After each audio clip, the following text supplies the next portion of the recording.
Warga Islam, Sekolah Tinggi Agama Islam Darun Najah, yaitu Dr. Taufik MSI. Kepadanya dengan segala hormat kami persilahkan. Baik, Assalamualaikum warahmatullahi wabarakatuh. Waalaikumsalam warahmatullahi wabarakatuh. Bismillah, walhamdulillah, wassalatu wassalamu ala rasulillah Sayyidina Muhammad ibn Abdillah wa ala alihi wa sahbihi wa mawala wa ba'du. Yang terhormat Ibu Ketua STI Darun Najah, Ustazah Dunna Ispana PhD, beserta Wakil Ketua 1 dan Wakil Ketua 2 Ustaz Irfanuddin Kurniawan MAG dan Ustaz Hendro Rusdiantoro MS, beserta para Bapak Ibu dosen yang hadir pada kesempatan siang hari ini, para mahasiswa dan para peserta webinar yang datang dari berbagai daerah. Alhamdulillah, puji syukur kehadirat Allah Subhanahu wa Ta'ala. Semoga salawat dan salam senantiasa dilimpah curahkan untuk Rasulullah baginda Nabi besar Muhammad Sallallahu Alaihi Wasallam. Baik, Bapak Ibu yang terhormat, pada siang hari ini kita akan sama-sama menyimak sekaligus mengikuti webinar terkait dengan ragam metode isbat hilal. Bahwa penanggalan kalender Hijriyah dalam Islam menjadi penting karena ada beberapa ibadah yang terkait dengan waktu-waktu tertentu dan tanggal-tanggal tertentu. Seperti misalnya puasa di bulan Ramadan, kemudian Idul Fitri di bulan Syawal, dan beberapa rangkaian ibadah haji di bulan Zulhijjah, dan masih banyak yang lainnya. Namun faktanya para hadirin, seringkali terjadi perbedaan dalam menentukan penanggalan Hijriyah yang kemudian berakibat pada perbedaan dimulainya ibadah tersebut. Seperti penentuan 1 Ramadan misalnya, sekalipun dalam beberapa tahun terakhir ini ada kesamaan penetapan 1 Ramadan dan dimulainya puasa, namun kerap kali di tahun-tahun sebelumnya, bahkan tadi sudah disampaikan oleh Ustaz Hendro, ya, ada isu di tahun ini, ya, itu akan terjadi perbedaan penetapan 1 Ramadan dan dimulainya puasa. Dan hal ini terjadi karena adanya perbedaan metode dalam melihat dan menetapkan penanggalan Hijriyah. Dalam ilmu falak setidaknya ada 2 metode yang kita kenal dalam penetapan isbat hilal, yaitu metode ru'yah dan metode serta webinar. Pada webinar kali ini kita akan menyimak dan menggali bagaimana benarnya kedua metode ini bekerja. Kenapa kemudian kedua metode ini melahirkan perbedaan dalam perhitungan penanggalan Hijriyah. Dan alhamdulillah di layar kita sudah hadir bersama kita kedua narasumber kita, guru-guru saya yang sudah expert, ya, di bidang ilmu falak, yang akan membersamai kita membahas persoalan-persoalan yang sudah saya sampaikan di atas dengan tajuk tema ragam metode isbat hilal. Yang pertama sudah hadir bersama kita guru saya Dr. Kiai Haji Ahmadi Rojali LCMA, dosen STI Darun Najah Jakarta. Dan yang kedua guru saya Kiai Haji Irfan Zidni SHMSI. Beliau adalah ketua sekaligus pendiri Yayasan Falak Ruhani Al-Hikam Jakarta. Baik, untuk kesempatan yang pertama, tanpa berpanjang kalam, kami minta kepada Dr. Kiai Haji Ahmadi Rojali LCMA untuk menyampaikan materinya. Namun sebelum itu izinkan saya untuk membacakan CV beliau. Nama lengkap beliau adalah Dr. Haji Ahmadi Rojali LCMA. Pendidikan beliau adalah alumni Pondok Pesantren Darun Najah Ulu Jami Jakarta, dan pendidikan terakhir beliau adalah S3 Doctor of Philosophy Al-Azhar University Kairo Mesir, ya. Kemudian saat ini beliau bekerja sebagai dosen di STI Darun Najah Selain itu beliau juga mengajar di beberapa perguruan tinggi seperti UIN Jakarta, UHAMKA, ya, dan beliau juga sebagai asesor pembimbing haji dan umroh profesional. Ini baru sebagian kecil nih amanah beliau nih di bidang pekerjaan. Saya tidak bacakan semua ya Kiai, afwan. Kemudian jabatan beliau adalah Ketua Komisi Hukum dan Advokasi ADDAI, ya, dan beliau juga sebagai Ketua MUI Kembangan Jakarta Barat, dan masih banyak lagi jabatan-jabatan beliau yang diamanahkan kepada beliau. Ini juga baru bagian kecil yang saya bacakan.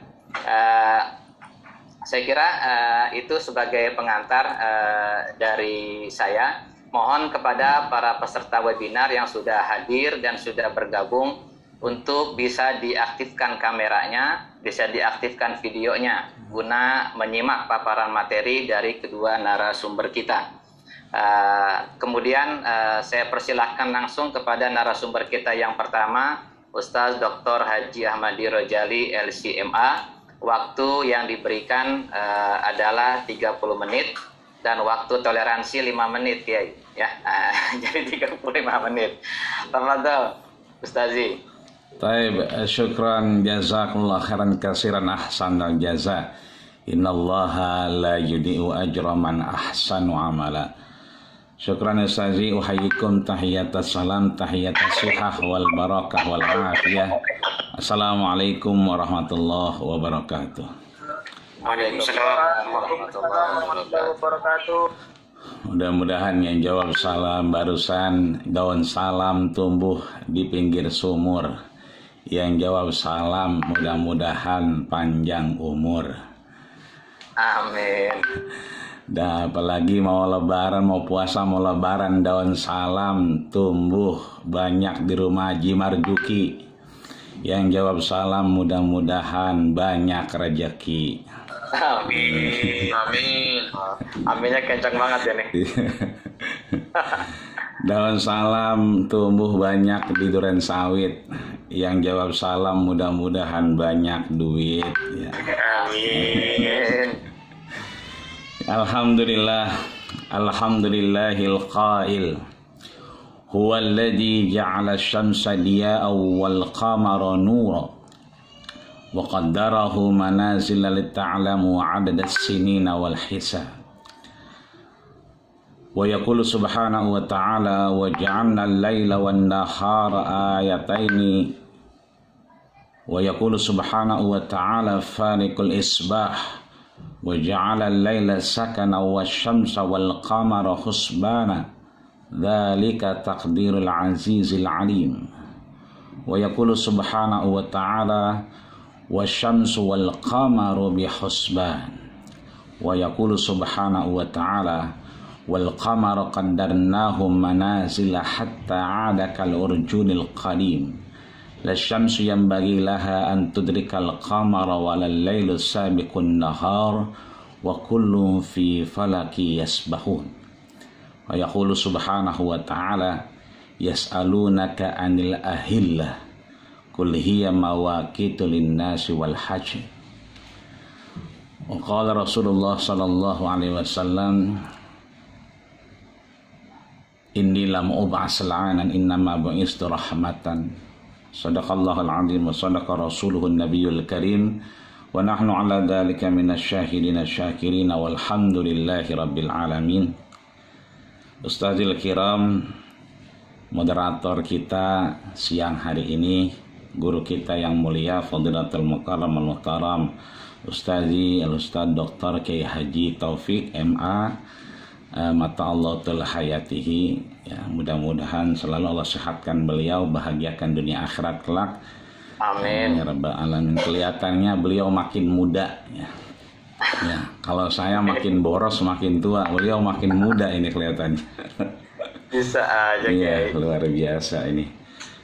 Juga alhamdulillah Ketua Sekolah Tinggi Agama Islam Darun Najah yang baru saja menyampaikan sambutannya, Ketua 2 Bidang Kemahasiswaan dan Kerjasama Ustadzul Ikram Fadilatul Mukarram Al-Ustadz Hendro MS, juga ketua kita Ustazah Hajah Duna Ispana PhD, juga ketua 1 Ustadz Irfanuddin Kurniawan, juga qori'ah kita yang alhamdulillah tenang kita dibacakan tadi beberapa ayat Quran, Ustazah Hajah Syifa Syafiah ya. Narasumber kita yang syukur alhamdulillah juga kelihatan dari senyumnya luar biasa, semakin muda kayaknya. Ini kita jadi minder nih, pada muda semua kayaknya. Al-Mukarram Ustazi Tuan Guru Kiai Haji Irfan Zidni MSI, yang syukur alhamdulillah kelihatan sehat. Mudah-mudahan Allah berikan kesehatan, panjang umur dan kemanfaatan untuk kita dalam ilmu beliau yang kita dapat insyaallah. Amin ya rabbal alamin. Juga MC kita, ini guru saya juga MC ya nih, Ustadz Hadafi ya. Mudah-mudahan sehat semua. Mudah-mudahan kita semua yang hadir, yang kecil tak disebutkan nama, yang besar tak disebutkan gelar, mudah-mudahan kita semua mendapatkan curahan rahmat dari Allah Subhanahu wa taala. Amin ya rabbal alamin. Ustazi, ana mohon saya screen ya, insyaallah ya. Bismillahirrahmanirrahim. Mudah-mudahan bisa nih. Apa udah nimbul? Alhamdulillah. Ya kan, kelihatannya memang lebih muda Ustaz Irfan di sini. Ya, sehingga masih ada peluang beliau Mas Nawasula Sawaruba insyaallah. Yang diamanahkan adalah ragam metode penentuan isbat hilal. Ya. Sekali lagi terima kasih. Selamat kepada HKI yang selalu produktif ya, melaksanakan aktivitas-aktivitas pencerahan terhadap umat tentunya melalui beberapa agenda besar, termasuk hari ini adalah webinar HKI ya. Mudah-mudahan dengan beberapa prodi, dengan beberapa aktivitas baik dalam kampus maupun di luar kampus memberikan pencerahan tersendiri kepada kami, bil khusus teman-teman yang alhamdulillah bergabung bersama Sekolah Tinggi Agama Islam Darun Najah. Juga kita sekali lagi berterima kasih banyak kepada Yayasan Ilmu Falak Ruhani Al-Hikam Jakarta. Mudah-mudahan insyaallah ini menjadi bagian dari kemanfaatan, sehingga mudah-mudahan memberikan satu ruang amal saleh, amal jariah di hadapan Allah Subhanahu wa taala. Ingin saya prologi bahwa penentuan isbat hilal ini kan yang diamanahkan adalah penentuan isbat hilal ya, ragamnya. Maka penentuan isbat hilal ini merupakan suatu persoalan yang penting. Kenapa penting? Tadi sudah disampaikan oleh Ketua Sekolah Tinggi Agama Islam bahwa terindikasi perbedaan ini menjadi penting dan ini menjadi satu tatapan pandangan masyarakat. Tentunya ini sekali lagi penentuan isbat hilal ini sangat urgent dalam Islam, karena ini menyangkut apa yang disampaikan moderator kita tadi barusan, Ustaz Al-Ikram Al-Ustaz Dr. Kiai Haji Taufik sudah menyampaikan. Ini menyangkut pelaksanaan ibadah khususnya pada bulan Ramadan, dan kapan mengawalinya dan kapan mengakhirinya. Ini artinya syukur alhamdulillah apa yang kami pikirkan ini senada dengan Ustadz kita pikirkan.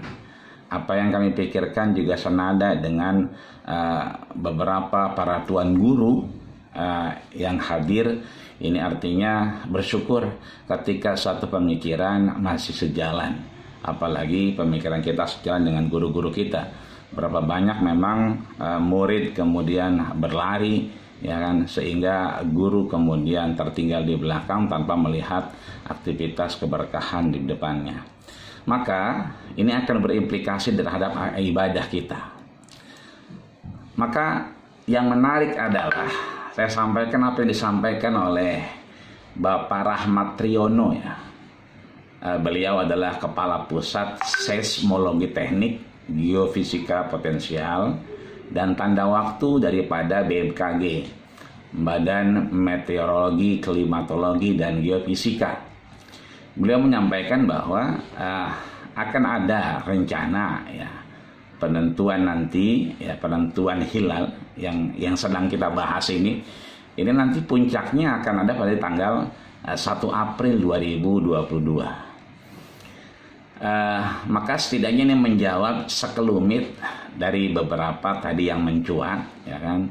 Insya Allah akan terjawab di tanggal 1. Ini tepatnya hari Jum'ah ya, Jum'ah Mubarakah insya Allah. Dan tadi sudah kita tahu bahwa Ramadan ini adalah bulan ke-9 ya dari 12 total bulan kalender Komariah ya, atau yang kita kenal dengan Hijriah.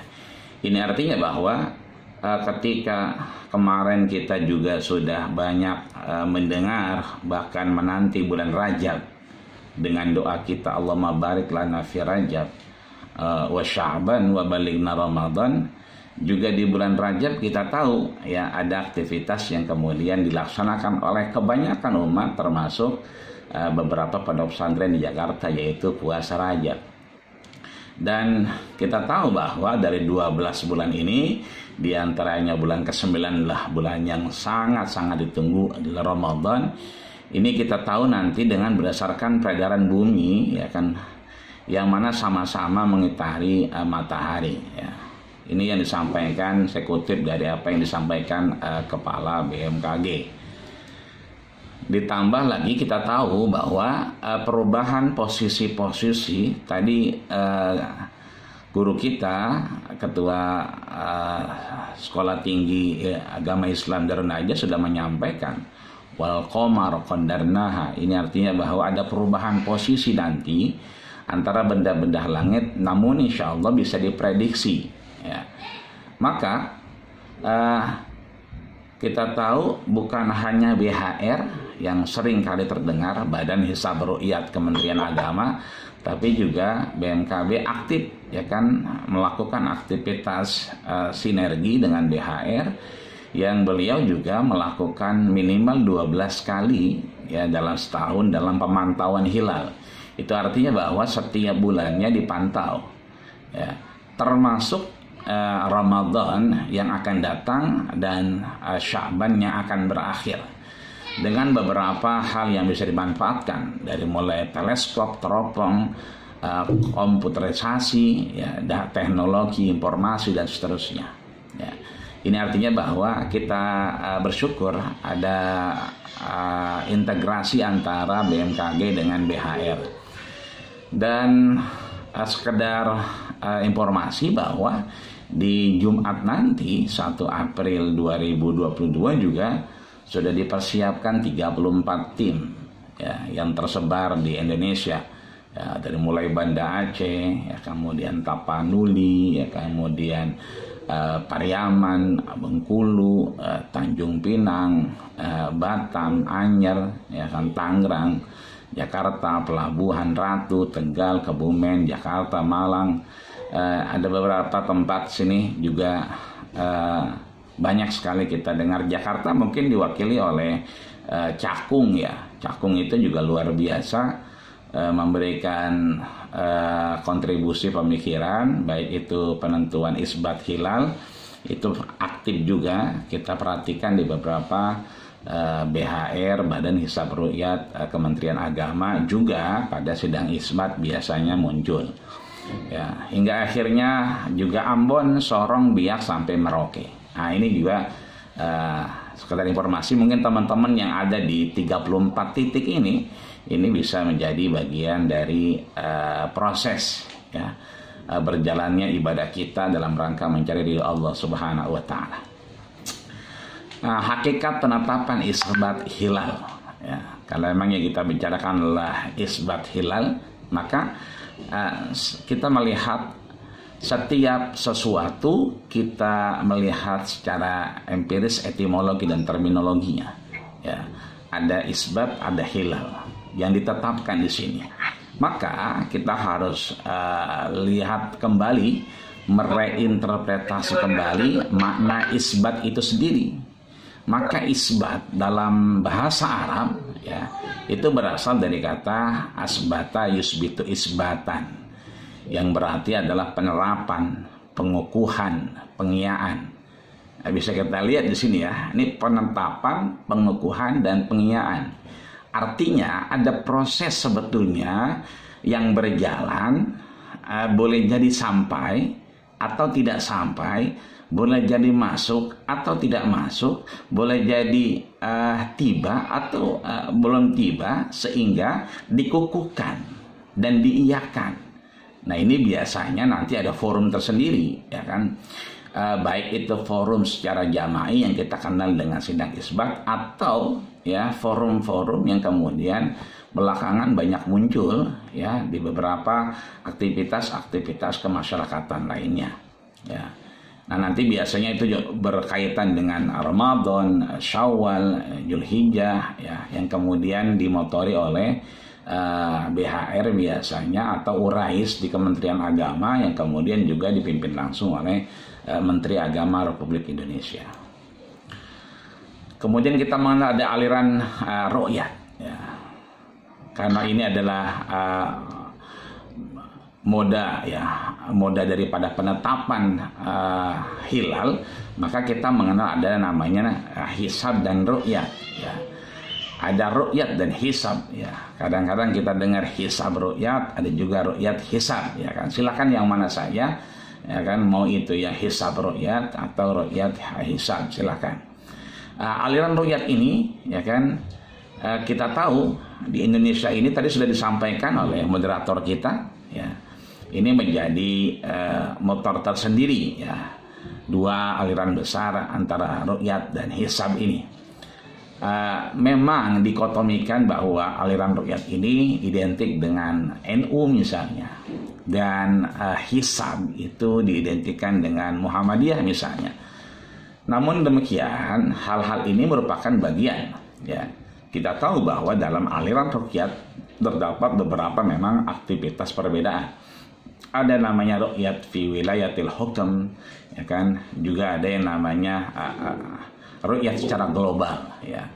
Maka dari ru'yat ini kita bisa melihat bahkan di beberapa tahun belakangan banyak sekali yang muncul aliran-aliran baru selain ru'yat dan hisab ya.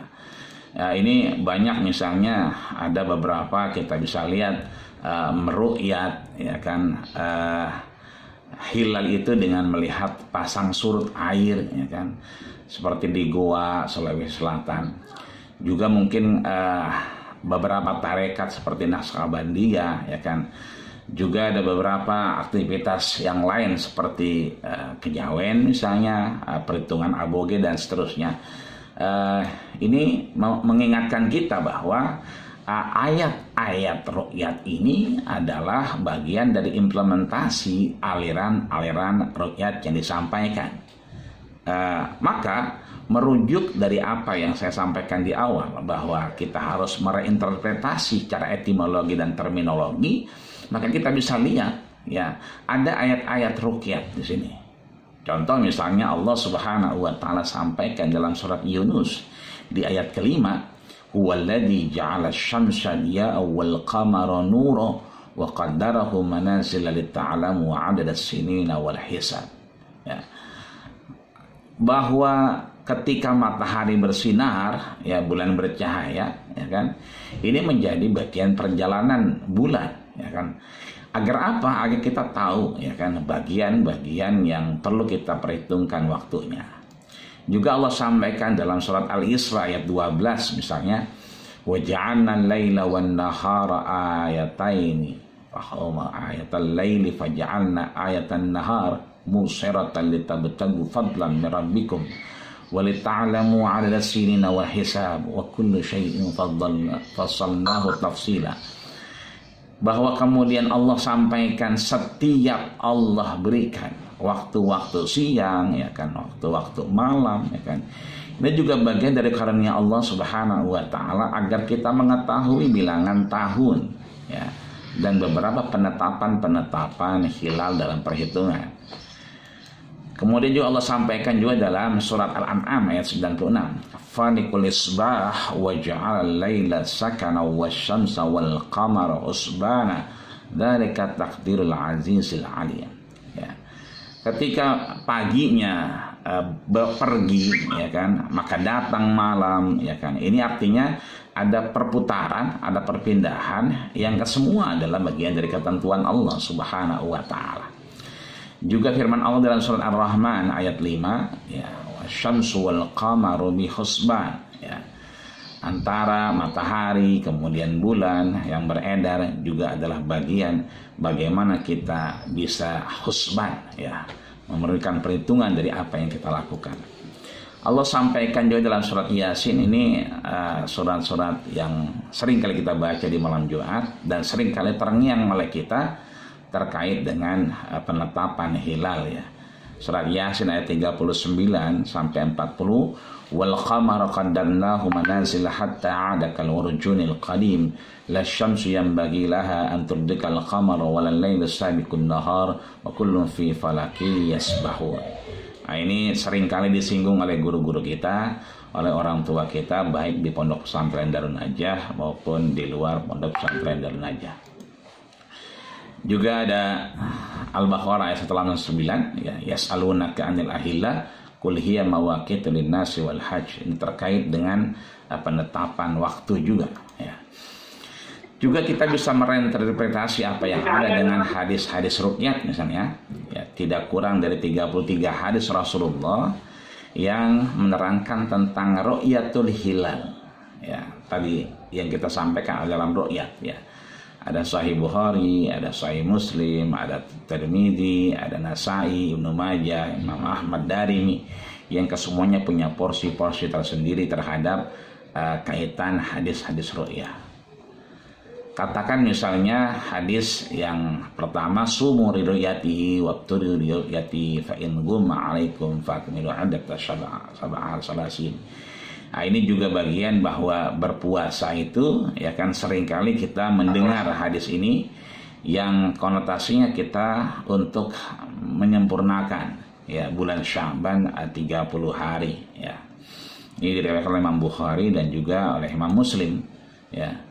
Juga ada hadis yang kedua, sumu, ya, hatta tarawul hilala wa la tuftiru hatta tarawu fa in gumma alaikum faqdurulah. Ini juga tadi pernah singgung juga oleh guru kita tadi dalam beberapa kesempatan di awal, ya.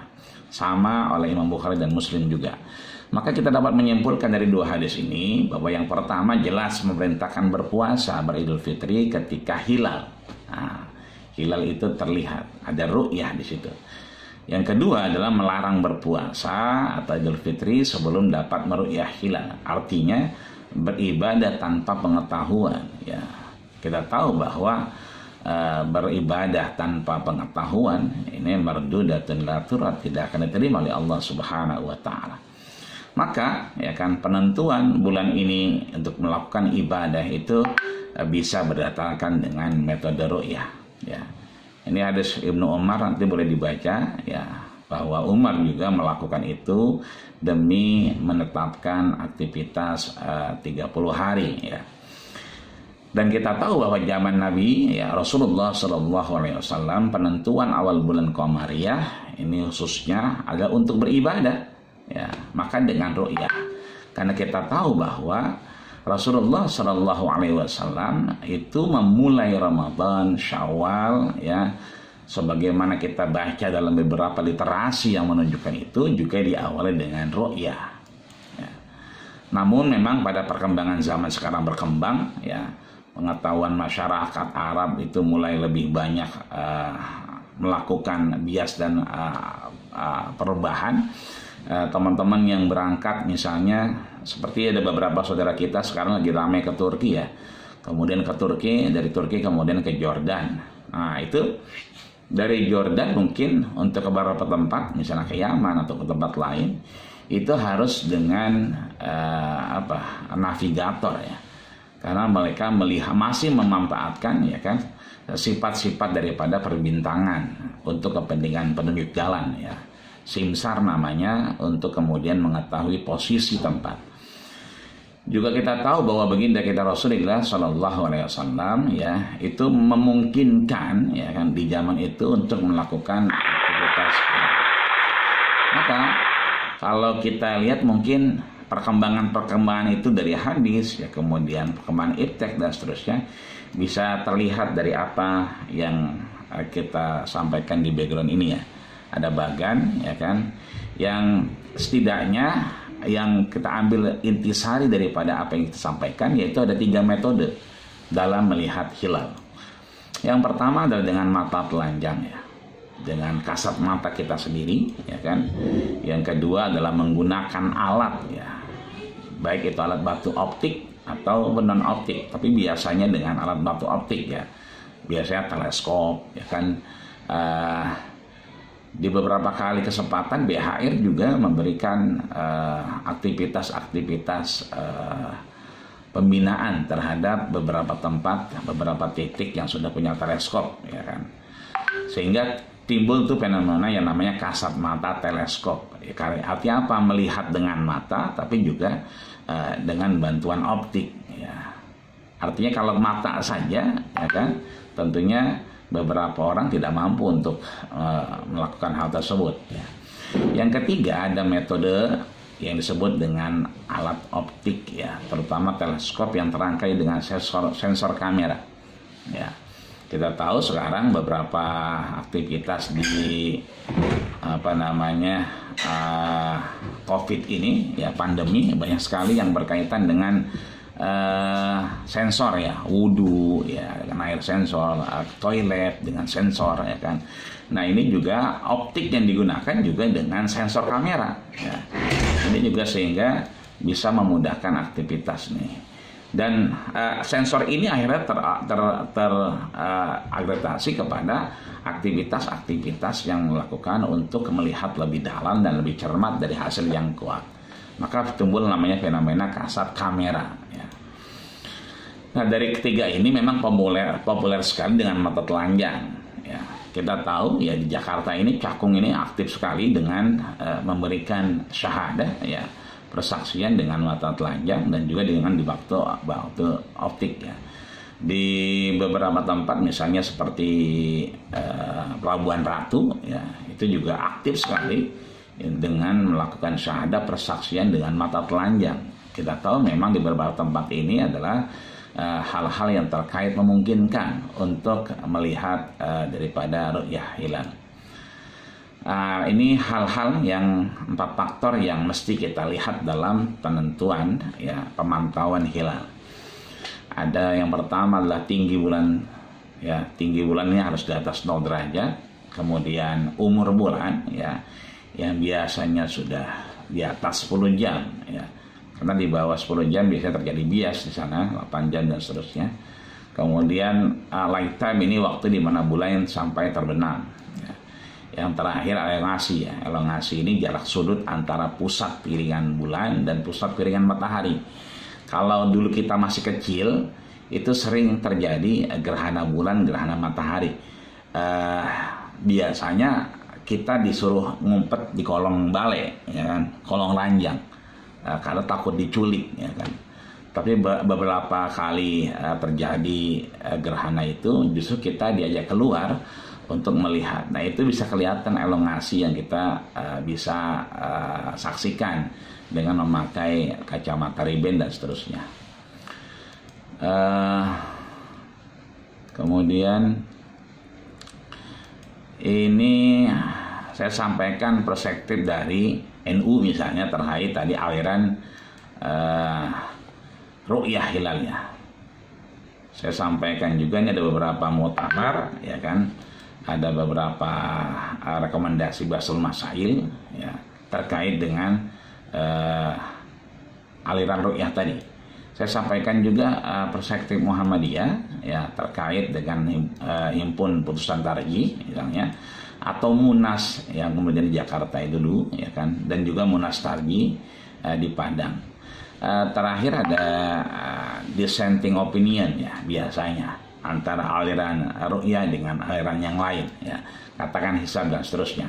Ini mungkin titik poin dari yang disampaikan ketika terdengar mencuat, ya kan, akan berbeda. Maka sekali lagi saya bersyukur ini menjadi persamaan pemikiran, ya, ketika guru kita sudah menyebut, ini kita sampaikan bahwa biasanya ketika isu itu mencuat maka akan ada dissenting opinion, ya. Nah, dalam penetapan isbat hilal kebiasaannya di Indonesia, ya, itu tidak lepas daripada namanya dissenting opinion, ya, perbedaan, ya. Bahkan biasanya yang dulu-dulu, ya, kalau sekarang sih agak lumayan dan sudah hampir sama. Dulu-dulu memang terkesan itu sekedar untuk meminta izin melakukan aktivitas berlebaran sesaat, ya, atau lebih dulu. Nah, maka kami memberikan solusi agar tidak terjadi dissenting opinion, ya. Bagaimana itu, ya? Untuk menentukan, ya, isbat hilal ini, maka kami mengusulkan untuk berbasis pada kemaslahatan. Sebagaimana kita tahu bahwa idealisme ajaran agama Islam adalah dibingkai dengan epistemologi yang kita kenal dengan maqasid syariah, tujuan bersyariat. Nah, tujuan bersyariat ini dalam penentuan isbat, tentunya kita menyempatkan ilmu jurisprudensi yang bermuara pada kemaslahatan, terhindar dari kerusakan, atau kita kenal dengan jalbul masalih, ya kan, muqaddamun ala daril mafasid, ya kan. Dan kita melihat bagaimana kemudian nanti ketika Ramadan dan Idul Fitri, ya, itu bukan suatu aktivitas individual, tapi sebagai suatu aktivitas yang dilakukan oleh seluruh umat, sehingga sebetulnya itu menjadi satu tempat kita untuk memiliki satu ruang dalam kesalehan sosial, ya. Dalam istilah usul fikih kita mengenal yang namanya al-maslahah al-amah, ya, kemaslahatan yang umum, ya, untuk didukung dalam rangka nanti ada dissenting opinion. Maka kita mengusulkan ada 4 di sini, ya, sebagai hajah, ya kan, maslahatul haji, ya, kemaslahatan yang dibutuhkan dalam menetapkan isbat hilal, baik itu secara ru'yah maupun secara hisab, ya. Apa itu? Yang pertama, ya kan, kaidah usul fiqh, kita tahu bahwa ada kaidah kelima dari 40 kaidah kuliah dalam ashab wan nazair. Itu dinyatakan bahwa tindakan imam, ya, terhadap rakyatnya harus dikaitkan dengan kemaslahatan, ya. Kita tahu ini kaidahnya adalah tasarruful imam 'alal ra'iyati manutun bil maslahah. Ini saya rasa juga mudah-mudahan bisa sampai kepada pemegang kebijakan publik, ya, bahwa tasarruful imam ala ra'iyah manutun bil maslahah. Tindakan imam terhadap rakyatnya harus dikaitkan dengan kemaslahatan. Yang kedua ada kaidah ke-30 dari 68 kaidah, ya, dalam al-majalat al-ahkam al-adliyah, ya. Apa itu kaidahnya? Bahwa keputusan hakim dalam ijtihad dapat menghilangkan persengketaan. Ya, kita tahu bunyi daripada kaidahnya adalah hukmul hakim fi masailil ijtihad yarfa'ul khilaf, ya, bahwa keputusan hakim itu akan memberikan yarfa'ul khilaf, ya, menghilangkan persengketaan. Yang ketiga ada kaidah ke-34 dari 68 kaidah tambahan dalam al-majalat al-ahkam al-adliyah, yaitu hukum mengikuti kemaslahatan yang paling kuat atau yang paling banyak, ya. Kita tahu kaidahnya adalah al-hukmu yattabi'ul maslahatar rajihah, ya, bahwa hukum itu yattabi'u 'alal maslahat, ya kan, ar-rajihah, ya, kemaslahatan yang paling kuat, ya. Yang keempat ada kaidah ke-47 dari 68 kaidah majalat al-ahkam al-adliyah, yaitu orang-orang yang lebih berani menegakkan hak-hak dan kemaslahatan harus didahulukan pada setiap kekuasaan. Kita tahu kaidahnya berbunyi yuqaddamu fi kulli wilayatin huwa aqdam 'ala al-qiyami bi huquqiha wa masalihiha. Maka kami tutup bahwa ragam metode penentuan isbat hilal adalah sebuah ikhtiar. Nah, lagi-lagi sekali lagi ini adalah ikhtiar yang wajib dilakukan oleh kita warga, ya kan, pemerintah, imam, ya kan, hakim dan seterusnya dalam rangka perbedaan-perbedaan yang mungkin akan mencuat, ya kan. Apalagi dalam perspektif usul fiqh, sidang isbat, ya kan, atau penetapan isbat daripada hilal ini dilaksanakan untuk mengupayakan terwujudnya kemaslahatan, ya, maslahat al-amah yang menjadi esensi dari maqasid syar'iyah atau tujuan syariah yang kita jalankan. Maka mudah-mudahan pelaksanaan sidang isbat nanti, ya, dengan penetapan hilal, ya kan, ini menjadi satu contoh bentuk kemaslahatan hariah yang dibutuhkan untuk menyempurnakan puasa kita, sempurna Idul Fitri kita, dan sempurna Idul Adha kita tentunya. Ini saja yang dapat saya sampaikan karena memang terkait waktu. Ini saya kasih sekilas ketetapan terkait dengan Ramadan sampai tahun 2023. Terima kasih. Lakum jazakumullah khairan katsiran asal jaza. Innallaha la yudi'u ajra man ahsanu amalan.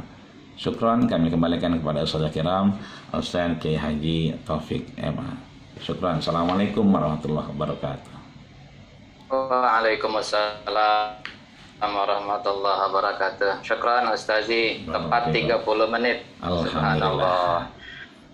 Sudah banyak dan panjang lebar disampaikan oleh guru kita Ustaz Dr. Kiai Haji Ahmad Rajali LCMA terkait dengan metode Ru'yatul Hilal, ya, dimulai dari dalil-dalil dari Al-Quran, kemudian dari beberapa hadis, kemudian sejarah, ya, penetapan isbat atau Ru'yatul Hilal, isbat Ru'yatul Hilal, sampai kepada solusi dispensing opinion, ya, bagaimana upaya pemerintah dalam mengkompromikan, ya, perbedaan-perbedaan yang terjadi di Indonesia terkait dengan adanya perbedaan penetapan penanggalan Hijriah khususnya dari beberapa ormas Islam, kaitannya dengan Muhammadiyah. Baik, para peserta webinar sekalian, mari sama-sama kita ikuti, simak paparan